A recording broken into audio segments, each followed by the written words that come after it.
Olá!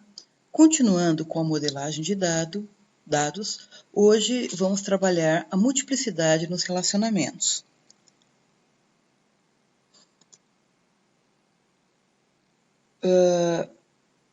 Um relacionamento é múltiplo, entre duas entidades é múltiplo, quando as mesmas estão interrelacionadas no modelo N para N. Né? Então, estaremos tratando de relacionamentos N para N. Existe uma regra formal que antes da conversão do modelo entidade-relacionamento, para um diagrama de tabelas, os relacionamentos N para N devem gerar 3 tabelas. Nesta disciplina, a gente acaba usando a seguinte prática como recurso didático. Quando houver um relacionamento N para N entre duas entidades, a gente projeta uma terceira e faz com que essa ação seja chamada de explosão. Tá? Então, vejam, se a entidade 1 tem um relacionamento com a entidade 2, N, e a entidade 2 também tem um relacionamento com a entidade 1 de N, é múltiplo, nós vamos explodir. O que significa isso? Nós vamos criar uma entidade nova, aqui no meio, né, que tenha a mesma cardinalidade em relação a cada uma das novas entidades, das velhas entidades, melhor dizendo. A entidade 1 tem relacionamento 1 para N com a entidade nova. E a entidade 2 também vai ter relacionamento 1 para N com a entidade nova. Né? A entidade nova, então, ela vai vincular um elemento da entidade 1 com a entidade 2. E ela pode ter atributos, que só farão sentido quando pensarmos na entidade 1 vinculada ou grudada com a entidade 2. Vamos ver a continuação. Bem, qual o motivo de fazermos a criação dessa nova entidade?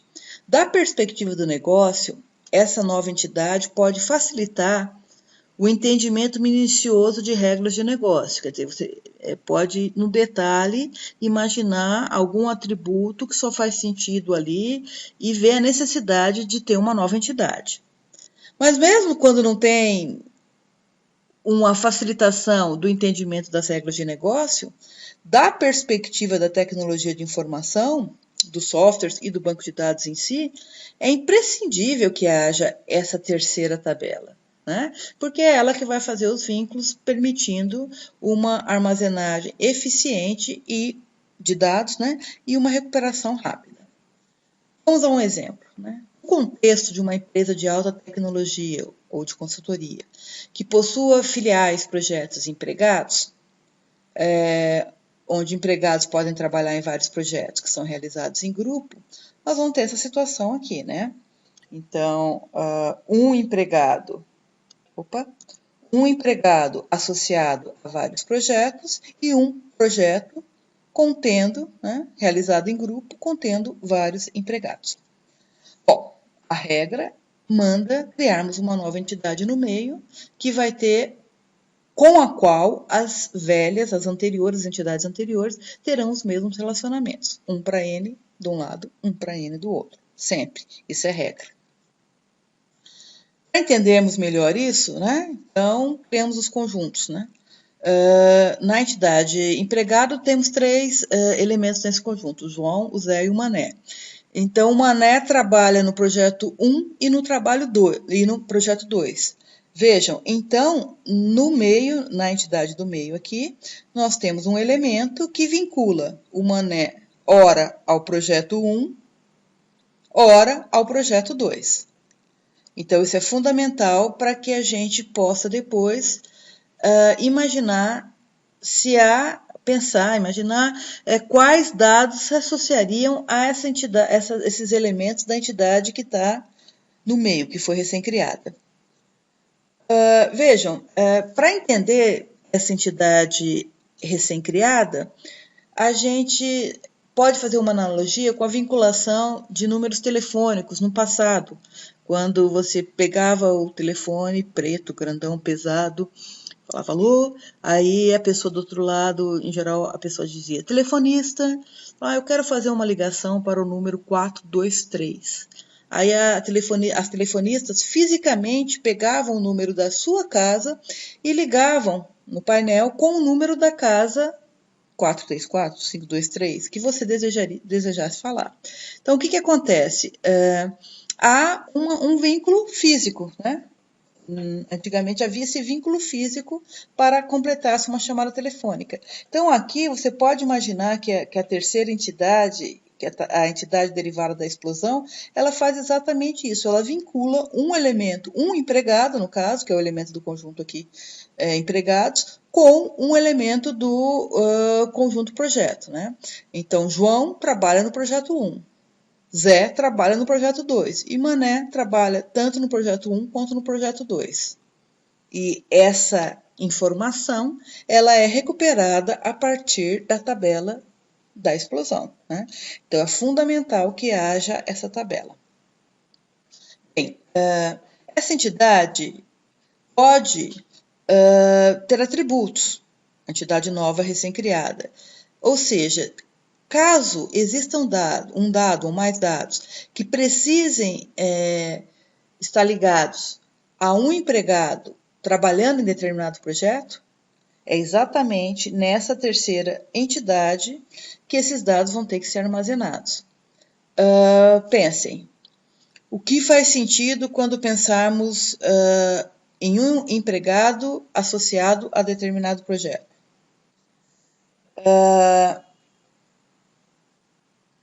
Veja, se o empregado João trabalha 30 horas no projeto alfa e trabalha, sei lá, 50 horas no projeto beta, o atributo João no projeto alfa implica um vínculo dos dois elementos, né? Então, do empregado mais projeto. Então, João no projeto alfa é 30 horas. Portanto, o atributo número de horas trabalhadas é atenente, né? Específico, intrinsecamente grudado, vinculado a essa nova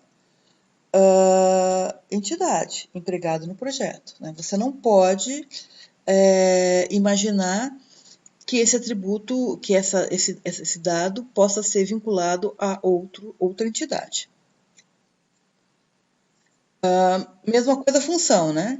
Se o Zé no projeto alfa é o líder do projeto, se o Zé no projeto beta é simplesmente o técnico em comunicações, ele então vai alternar sua função dependendo do projeto em que ele trabalha. Nesse caso, então, nessa entidade que foi recém-criada, poderíamos colocar dois atributos: número de horas trabalhadas e função no projeto, por exemplo. Agora, vamos evoluir o exemplo, pensando também que cada projeto seja executado em uma única filial. Criamos uma terceira entidade aqui do lado esquerdo, que é a filial. Uma filial possui N projetos e um projeto é executado em apenas uma filial. Criando a entidade aqui resultante da explosão, aplicando a regra e colocando apenas um atributo aqui, horas trabalhadas. Vamos fazer, então, a transformação desse projeto lógico, desse modelo entidade-relacionamento, nas tabelas físicas. Para fazê-lo, a regra é que a gente faça isso em fases. Na primeira, a fase que a gente está representando com a cor vinho, a gente identifica quais são as entidades que estão relacionadas com outras, mas nunca univocamente. Então, o empregado não está relacionado a apenas um elemento do conjunto empregado no projeto, ele está relacionado com vários. Da mesma forma, uma filial está relacionada com vários projetos. Ok, então, tanto a empregado quanto filial não vão precisar de receber chaves estrangeiras, ok? Então, o que acontece? Vão ser as primeiras tabelas a serem representadas. Já num segundo momento, numa segunda fase, existe a tabela projetos, que vai precisar de uma chave estrangeira, que é a filial, tá? Então, vamos fazer já as tabelas. Fizemos a tabela filial e projeto. Tabela filial apenas com chave primária aqui. Ela mostra, então, o tipo de filial, a localização e a tabela projeto, exemplos de projetos, ok? Tendo sido executada a migração de chaves. Não podemos esquecer, então, que quando há a migração de chave para estabelecimento de vínculo aqui, né, o projeto vai estar relacionado ao código da filial, e aí nós usamos o símbolo hashtag aqui para demonstrar que é uma chave estrangeira, né? Então, houve a migração da chave estrangeira e ela aparece na tabela como com hashtag. Aqui, então, o que acontece? Representamos finalmente a tabela que é associada à entidade empregada no projeto. Aqui a última. Né? Empregado é óbvio, projeto é óbvio. Agora vamos para a terceira tabela, empregado no projeto. O que ela faz? Ela associa um código de empregado, por exemplo, o de CPF, o Carlos Pereira, cujo CPF acaba em 43. Então, o Carlos Pereira, aqui na última tabela, cadê meu cursor? Aqui na última tabela, o Carlos Pereira, ele está relacionado ao projeto 111 e também está relacionado ao projeto 222, né? E está trabalhando a mesma quantidade de horas nos dois projetos, por acaso. Vejam, aí tem outro empregado, José Silva, que apenas está trabalhando no projeto de implantação de software, no qual ele trabalhou 25 horas. Essa tabela última, então, ela gruda, ela faz a vinculação entre um elemento do conjunto empregado e um elemento do conjunto projeto, podendo permitir que dados específicos sejam armazenados, então, relacionando ambos, um empregado em determinado projeto. Essa relação, né, como se estivesse aqui vinculando o nosso painel físico aqui da linha telefônica. Então, vai grudar aqui uma linha telefônica CPF 43 com o código do projeto 111, né? Então, vincula. Antigamente se fazia isso fisicamente. E agora, então, nas tabelas, logicamente, a gente vai fazer esse vínculo e associar os atributos, os dados que ali pertencerem. O segundo exemplo que a gente vai tratar hoje é o exemplo da editora Xedit. É uma editora de livros didáticos e técnicos. Um livro pode ser proposto por um autor ou por um grupo de autores, né? E óbvio, né? Um autor pode, ao longo da vida dele, escrever vários livros. Portanto, novamente, a gente se depara com uma multiplicidade de relacionamento, um relacionamento tipicamente N para N. Aplicando-se a regra, criamos a entidade do meio, né?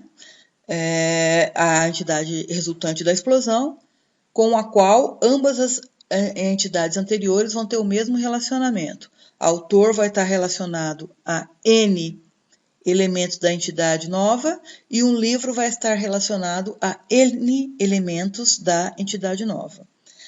O elemento da entidade nova, por sua vez, vincula um autor a um livro. Aí a gente pensa, né? Existe algum atributo, existe algum dado que necessita estar ligado a um autor e a um livro? Ou seja, ao autor de determinado livro? Pensa, né? Dá uma pausa no vídeo, pensa e depois continua.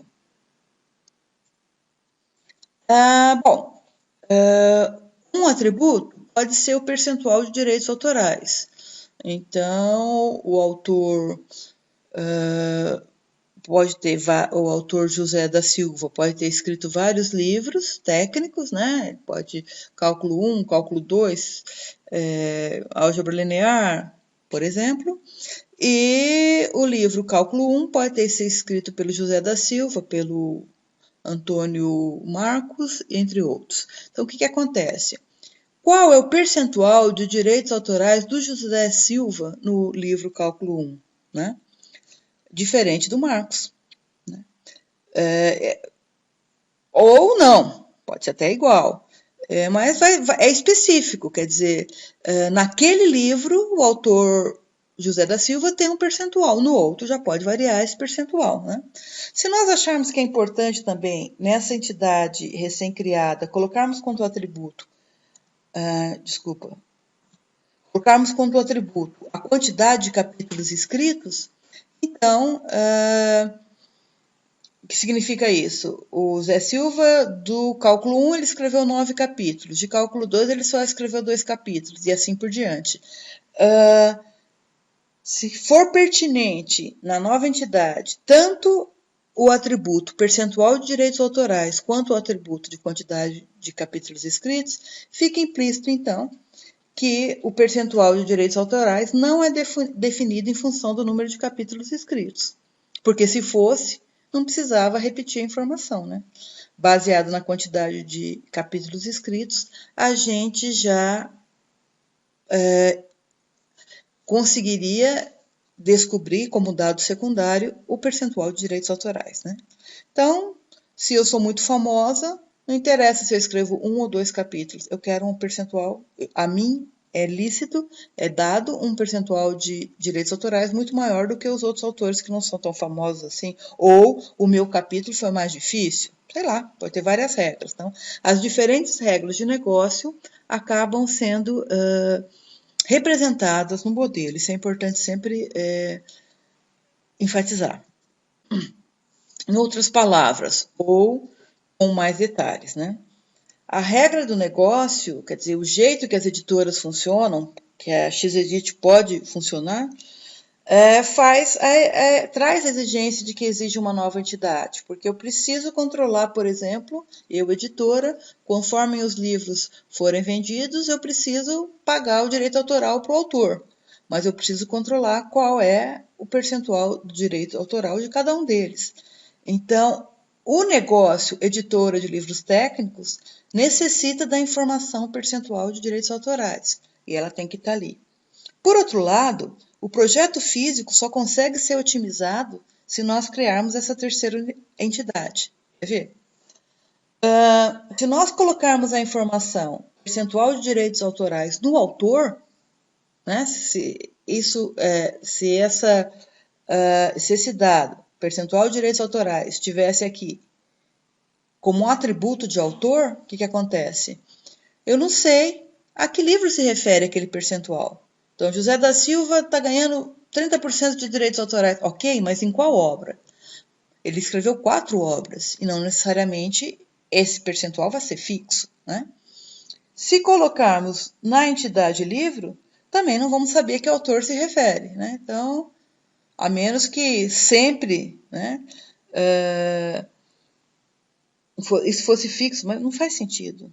Não faz sentido. Um livro tem um percentual de direitos autorais fixo? Não faz sentido. Sempre naquele livro só pode pagar um direitos autorais? Não, depende. O livro pode ter sido escrito por 4 pessoas. Se for idêntico, vai ser 25%.